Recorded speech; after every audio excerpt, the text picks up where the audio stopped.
भ्रामरी प्राणायाम। भ्रामरी का अर्थ है मादा मधुमक्खी और मेल होता है भ्रमर। इसमें मधुमक्खी की तरह गुंजन की आवाज़ निकलती है, इसलिए इसे भ्रामरी प्राणायाम कहते हैं और इंग्लिश में बी ब्रीदिंग टेक्निक कहते हैं। भ्रामरी एक संस्कृत भाषा का शब्द है जिसका अर्थ है मधुमक्खी या सांस का विस्तार।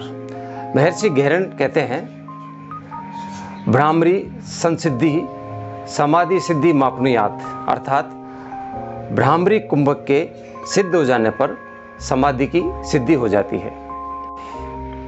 भ्रामरी का समय, सर्वोत्तम समय है प्रातःकाल या मध्य रात्रि। इस वक्त आंतरिक अनुभूतियों में जो बाधक ध्वनियाँ हैं वो बहुत कम होती है, लेकिन मानसिक तनाव से मुक्ति के लिए यह प्राणायाम किसी भी समय किया जा सकता है। इसमें कुछ सावधानियां हैं। लेट कर नहीं करना चाहिए, खाली पेट हो तभी करें। सिर दर्द हो, कान में दर्द हो या कोई संक्रमण हो तब अभ्यास वर्जित है। जो हार्ट पेशेंट है वे बिना कुंभक के इसका अभ्यास करें। भ्रामरी प्राणायाम की विधि, रीढ़ और गर्दन सीधी रख के आदर्श रूप में पद्मासन, सिद्धासन, सिद्ध योनि आसन या नादानुसंधान आसन में बैठे। इसमें मुंह बंद हो, दांतों की पंक्ति थोड़ी खुली हुई हो, अर्थात आपस में संपर्क में नहीं हो। दांतों की पंक्ति खुली होने से आवाज़ की अनुभूति बहुत अच्छे ढंग से होती है। मुंह बंद हो, जबड़े ढीले हों। खेचरी मुद्रा लगानी है। खेचरी मुद्रा में जीभ को ऊपर से रोल करके तालू में स्थित विवर पर टच करनी है। इसे व्योम चक्र कहते हैं। यहीं पर सप्त स्रोत है। सप्त स्रोत का मतलब है कि दोनों आंख, दोनों नाक, दोनों कान और मुंह की नाड़ियों का संगम स्थल है, ट्रिगर पॉइंट है। खेचरी मुद्रा लगाते हैं तो जीभ को ऊपर की तरफ रोल करके कपाल कुहर में पहुंचाते हैं, जहां से एक अमृत का स्राव होता है। उसके पान से बहुत सारे बेनिफिट्स होते हैं। उसके बाद में षणमुखी मुद्रा बनाते हैं।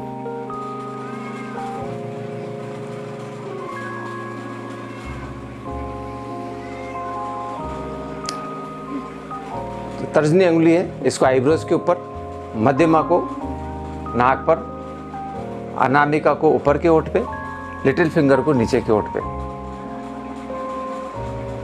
अंगुलियों में थोड़ा सा कर हो।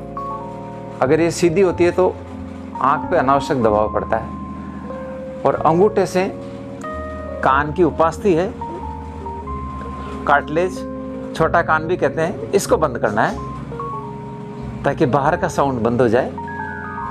रेचक पुर दोनों में गुंजन करना है।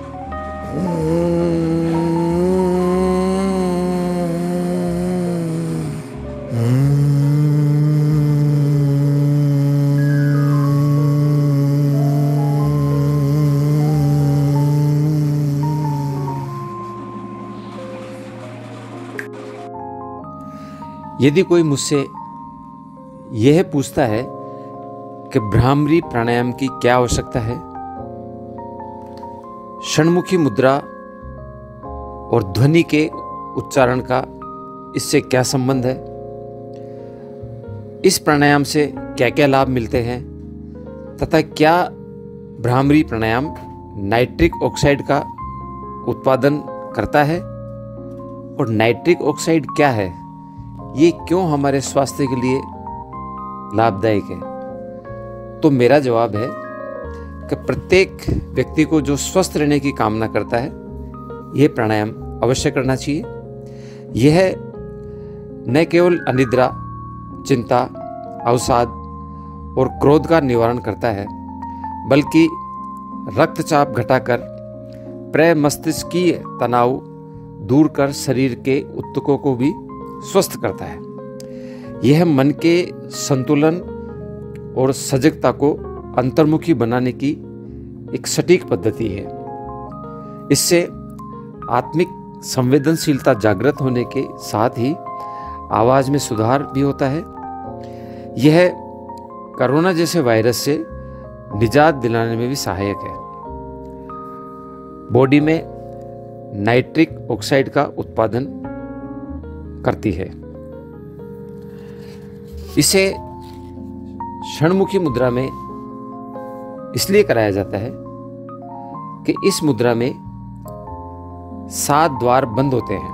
हाथों और अंगुलियों की ऊर्जा और गर्मी से चेहरे की नसें और मांसपेशियां उत्तेजित होती है। आंतरिक और बाहरी जागरूकता संतुलित होती है। यह 2 शब्दों से मिलकर बनी है। षण अर्थात 7, मुखी अर्थात मुंह। यह मुद्रा बाह्य इंद्रिय बोध के 7 द्वारों को बंद कर सजगता को अंतर्मुखी बनाती है। इसलिए अंगुलियों और अंगूठे की विशेष पोजीशन बना करके चेहरे पे लगाया जाता है। ध्वनि से इसका गहरा संबंध है। नाक से सांस लेनी है और नाक से ही बाहर निकालनी है, बस गुंजन करना है। हठ प्रदीपिका में स्वामी स्वात्माराम जी कहते हैं कि पूरक में भृंगनाद अर्थात नरकी, रेचक में भृंगीनाद अर्थात भ्रमर और भ्रामरी की आवाज निकालना। भृंगीनाद मादा की होती है। इस प्राणायाम में स्वर न की आवाज पर फोकस करना है, मैं की आवाज पर नहीं,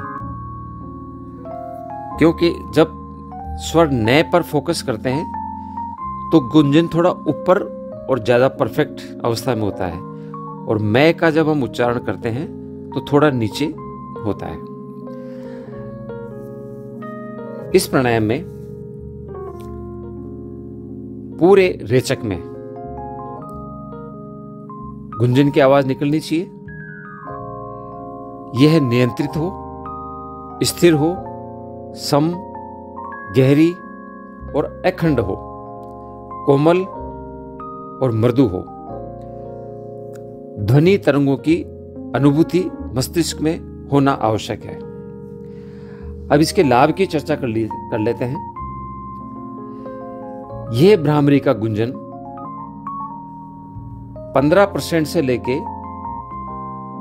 15 गुना तक शरीर में नाइट्रिक ऑक्साइड का उत्पादन करता है।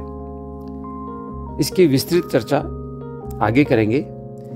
यह प्राणायाम सकारात्मक वाइब्रेशन का एहसास, एकाग्रता बढ़ाता है, मस्तिष्क की तंत्रिकाओं को रिलैक्स करता है। ध्वनि तरंगे मन को प्राकृतिक शांति देती है। यह चिंता, तनाव, अनिद्रा, क्रोध और माइग्रेन जैसी समस्याओं में राहत देने वाला है। याददाश्त और बुद्धि को प्रखर करता है।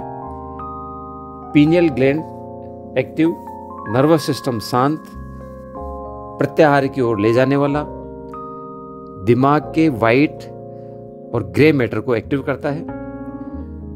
टिनिटस जैसी कान की बीमारी को ठीक करता है, इम्यूनिटी बूस्ट करता है। रेस्पिरेटरी ट्रैक्ट वायरस मुक्त करता है। हमारे ऋषि मुनियों ने भंवरे की आवाज का परीक्षण किया और ये निष्कर्ष निकाला कि भ्रमर एक फूल पर एक बार बैठने के बाद दोबारा उड़ के वापस उस फूल पर नहीं बैठता। इससे यह साबित होता है कि उसकी याददाश्त बहुत बढ़िया है।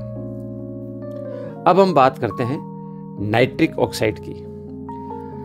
भ्रामरी प्राणायाम से शरीर में इसका उत्पादन होता है, जो स्वास्थ्य के लिए अति आवश्यक है। पहले नाइट्रिक ऑक्साइड क्या है यह जानना जरूरी है। It is a colourless gas molecule with the formula NO। It is free radical and soluble in water. It is one of the principal oxide of nitrogen. इससे मिलते जुलते शब्द है नाइट्रेट और नाइट्रोजन। दोनों में ही ऑक्सीजन का मेल होता है और दोनों ही खाने को खराब होने से रोकते हैं। इधर नाइट्रिक ऑक्साइड भी सेहत को खराब होने से रोकता है। इसे हम NO के आगे संबोधित करेंगे। NO प्राकृतिक रूप से शरीर में बनने वाला एक यौगिक है जो हार्मोन की तरह काम करता है। यह ब्लड वेसल्स की इनर मसल्स को रिलैक्स करता है, जिससे ब्लड फ्लो और लोअर BP दोनों ही बढ़ते हैं। यह खून, न्यूट्रिएंट्स और ऑक्सीजन को प्रभावी तरीके से शरीर के प्रत्येक भाग में पहुंचाता है, इसलिए ओवरऑल हेल्थ के लिए जरूरी है। इसके लाभ क्या है? NO एक antiviral, antibacterial, anti inflammatory, anti microbial है, इम्यूनिटी बूस्ट कारक है। It reduce hypertension, rapid recovery from Covid and addressing erectile disorder. हमारी साइनसेस की लाइनिंग हमेशा नाइट्रिक ऑक्साइड बनाती है, किंतु जब हमिंग साउंड के समय हम देखते हैं तो ये कई गुना ज्यादा बढ़ जाती है, यहां तक कि 15 गुना ज्यादा तक इसका प्रोडक्शन होता है। American journal of respiratory and critical care medicine भी ये कहती है यह फेफड़ों के उच्च दबाव को नियंत्रित करने में सहायक है। सार्स महामारी 2004 में इसका उपयोग किया गया था और अब कोविड-19 में भी ये कारगर है। इससे ICU और वेंटिलेटेड सपोर्ट लाइफ के टाइम में कमी आती है। शरीर में वायरस का प्रसार 82% तक कम कर देता है। यह स्लो वेव स्लीप और रैपिड आई मूवमेंट स्लीप को कम करके डेली होम्योस्टेसिस स्लीप, सम स्थिति नींद देने में महत्वपूर्ण भूमिका निभाता है। जनरल रेडॉक्स बायोलॉजी के अनुसार यह कोविड-19 में अत्यंत कारगर सिद्ध हुआ है। यह पल्मोनरी वेस्कुलर के काम में महत्वपूर्ण भूमिका निभाता है। कोरोना मरीज के खून के थक्कों के जमने की परेशानी से उबारता है। क्षतिग्रस्त फेफड़ों में सांस के जरिए यदि NO दी जाए तो ब्लड में ऑक्सीजन लेवल ठीक होता है। इस नाइट्रिक ऑक्साइड को शरीर लंबे समय तक नहीं रख पाता, अतः जो पेशेंट्स हैं उनको दिन में 2 या 4 बार भ्रामरी प्राणायाम करना चाहिए ताकि NO लंबे समय तक शरीर में उपस्थित रहे। शरीर में नाइट्रिक ऑक्साइड का उत्पादन कैसे बढ़ाएं, इनके कुछ तरीके मैं बताता हूँ। एक हमने भ्रामरी प्राणायाम अभी सीखा, दूसरा है उद्गीत। इसमें पूरक और रेचक में गुंजन करना है।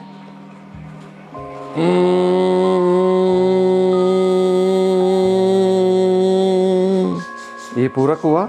अब रेचक करना है, ओकार का नाद करना है।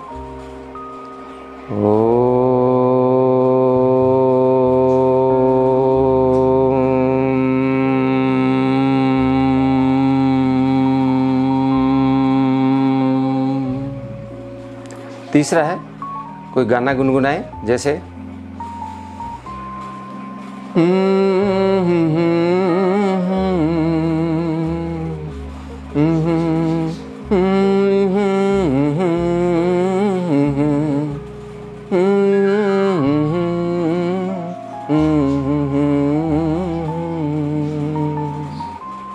चौथा है उज्जयी प्राणायाम।